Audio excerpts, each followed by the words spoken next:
Em nosso encontro de hoje, vamos mais uma vez continuar falando sobre objetivos. Objetivos são o tema central do nosso pilar da disciplina, né? Nós já passamos por eles em vários aspectos. Quem não viu, a gente recomenda que veja os vídeos aí dos encontros anteriores. E hoje vamos falar sobre o que significa termos planos. A primeira reflexão nesse sentido vem do escritor e poeta francês Antoine de Saint-Exupéry, conhecido como autor do Pequeno Príncipe, além disso foi aviador, que diz que um objetivo sem um plano é apenas um desejo. Lembrando a gente que formular o objetivo, seguindo todos os cuidados que nós já analisamos, não é suficiente para que ele se concretize. Precisamos de um plano.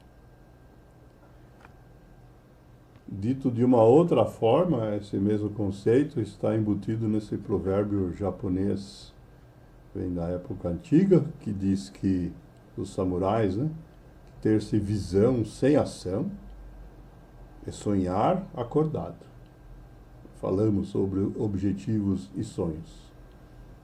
Precisamos sonhar, mas mais que isso. Do outro lado, os samurais nos ensinam que ter-se ação sem visão, isto é, agir sem saber por quê, é um pesadelo. Precisamos das duas coisas. Precisamos de visão e ação na linguagem deles, ou de objetivos e planos. O nosso poeta Ralph Emerson, que já apareceu aqui muitas vezes, também enunciou esse conceito quando diz que as ideias têm de funcionar pelos cérebros e braços de homens. Cérebros, pensamento, e braços, ações. Senão, não serão mais que sonhos.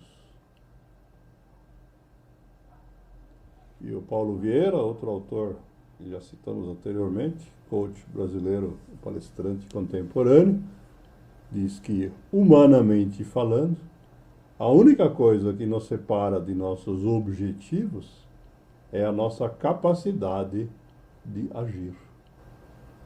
Quando a gente age, é que nós fechamos essa brecha. E como fazer isso? O primeiro conselho vem do Stephen Covey, outro que já desfilou muitas vezes aqui em nossas sessões, em nossos encontros, que diz que devemos começar com o final em mente.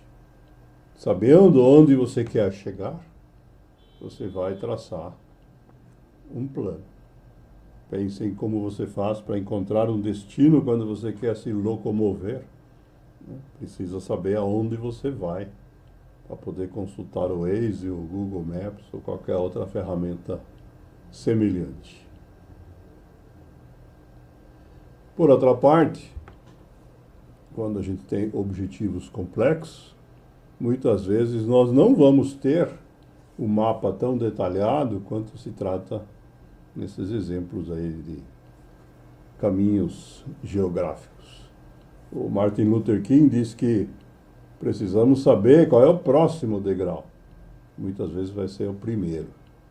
Diz ele, não é necessário ver a escada toda, Muitas vezes, quando a gente der, conforme ele sugere, o primeiro passo, e a gente subir no primeiro degrau da escada, só então nós vamos ter condições de enxergar um pouco mais longe e aí então poder decidir qual que é o degrau seguinte. Isto é, o plano precisa ser formulado, mas nós não precisamos de um plano detalhado e completo para poder dar o primeiro passo. Se a gente souber qual é o próximo passo, diz o Herbert Hoover, político americano que inclusive ocupou a presidência dos Estados Unidos, isso é sabedoria. Né? Diz ele que saber qual é o próximo passo, muitas vezes, é a sabedoria que a gente precisa.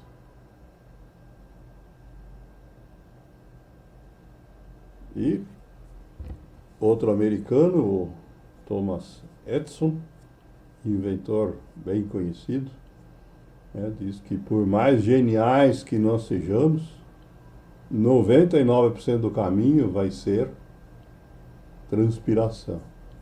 A gente só transpira quando a gente se mexe, né? Quando a gente está sentado pensando ou buscando inspiração, não há transpiração. Então, mesmo sendo geniais que nem ele, precisamos de agir continuadamente para transpirar. E nesse sentido, então, nós temos que determinar o que fazer no presente.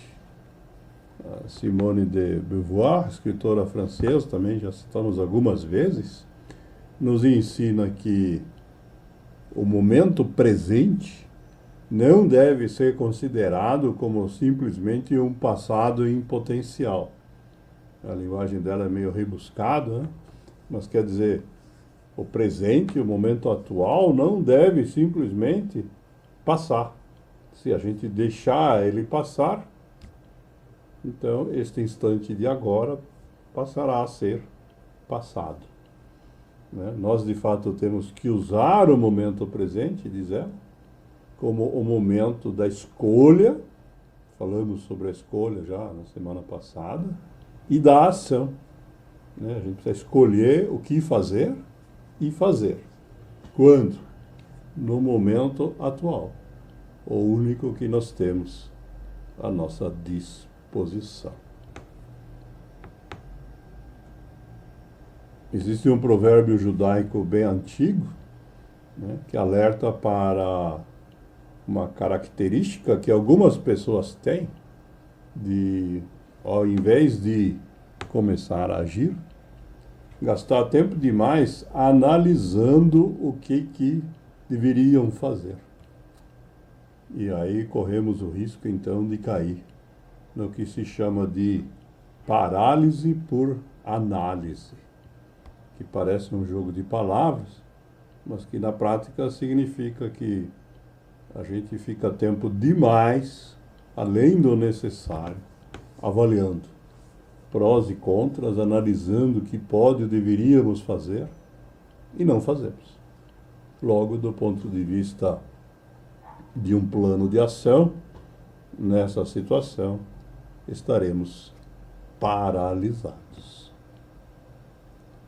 E o Jim Rohn nos lembra que, se não for a gente a elaborar esse plano de vida, o mais provável acontecer é que nós acabaremos sendo envolvidos nos planos de vida de outras pessoas. Né? Aquelas pessoas que são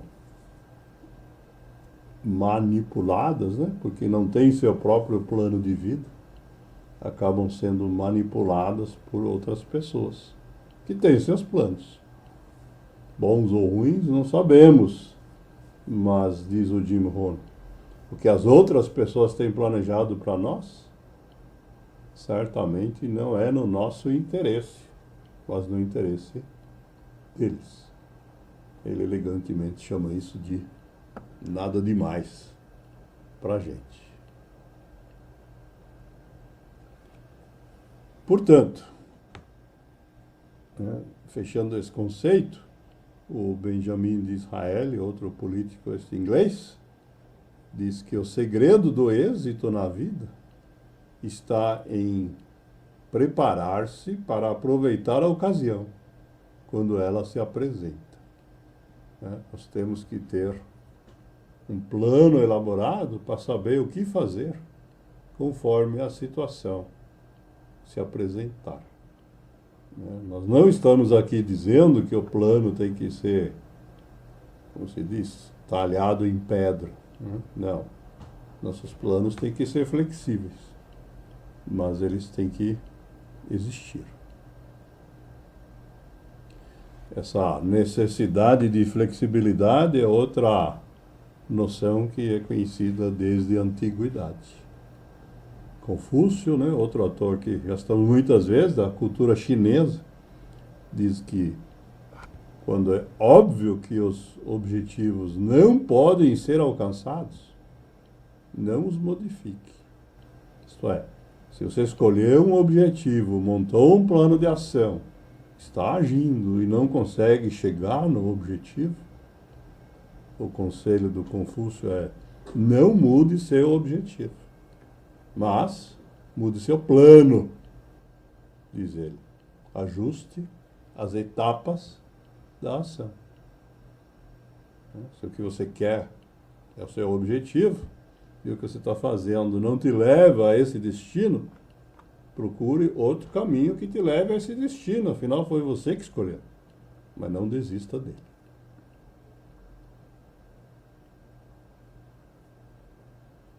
Entretanto, precisamos tomar cuidado com essa situação aqui que fica como alerta do filósofo espanhol que usou o pseudônimo de George Santayana. O nome completo dele espanhol bem longo. Vamos pular aqui. Que nos lembra que a gente corre o risco, nesse caminho, de esquecer quais são os objetivos. E aí ficar repetindo as ações, e repetindo, sem saber mais para onde a gente está indo. Quando isso acontece, é que entra em cena aquilo que é chamado de fanatismo.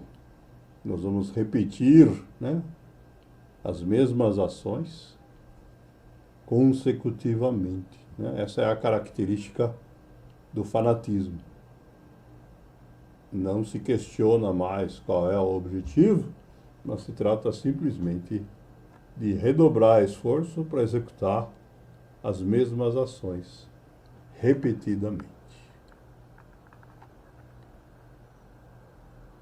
E o Mahatma Gandhi, então, nos ensina que se a gente soubesse concentrar nessa questão que a gente escolheu como objetivo e insistir nela, isto é, escolhendo ações ao longo do tempo e mudando o plano se necessário, conforme Confúcio ensinou, a gente vai, na verdade, não só obter o nosso objetivo, isto é, ter sucesso nesse caminho, mas vamos, na verdade, estar aprendendo a fazer, nas palavras dele, qualquer coisa. Vamos estar nos capacitando, treinando para atingir qualquer outro objetivo que a gente, de fato, venha a escolher.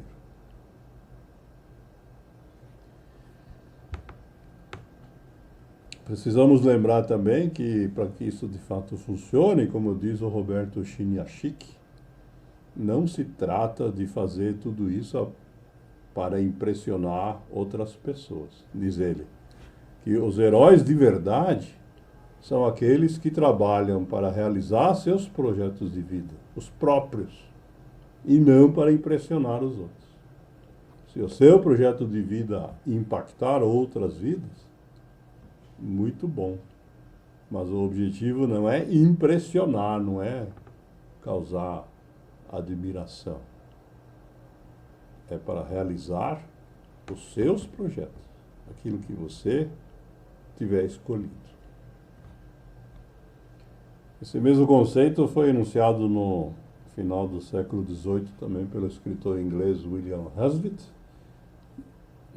Palavras um pouco mais poéticas, né? Quando diz que uma paixão forte por qualquer objetivo assegurará o sucesso, que você vai persistir. Diz ele que o desejo pelo objetivo mostrará os meios.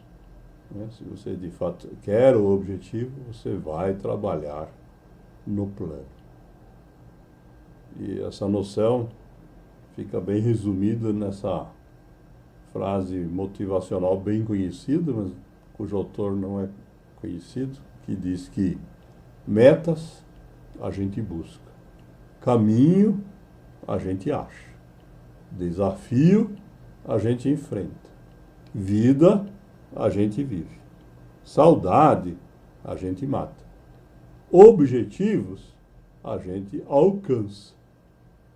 Siga em frente sempre. E quando você chegar no objetivo, então o jogo não acabou, né? Quando a gente chegar no objetivo, conforme o Gandhi nos disse, estaremos prontos para dar a partida em outro. De fato, quando a gente se treina nesse processo, a questão pode se complicar de outra forma, né? Eleanor Roosevelt, foi a primeira dama americana, diplomata, diz que se você se interessa pela vida, de fato você nunca vai ter que procurar por novos interesses ou novos objetivos. Eles vão aparecer na sua frente. E quando você, de fato, se interessar por essas coisas, uma sempre vai levando para a outra. De fato, quando você se capacitar nesse processo, vai se tratar de escolher dentre um monte de objetivos possíveis, quais deles, de fato, você vai querer traçar planos. E essa é uma questão que também já foi enunciada na antiguidade. Sêneca, filósofo do Império Romano, nascido onde hoje é a Espanha, né, já disse que sorte, que algumas pessoas dizem não, que se dão bem porque tiveram sorte na vida, o Sêneca já ensinava, né, que sorte é o que acontece quando a preparação encontra a oportunidade. Sem o plano, a oportunidade passa. Essa mesma ideia é enunciada pelo Zig Ziglar, quando ele motiva a gente dizendo que você nasceu para vencer, mas para ser um vencedor, você precisa planejar para vencer, se preparar para vencer e esperar vencer, porque nada disso é instantâneo. Teremos um caminho pela frente para executar os nossos planos.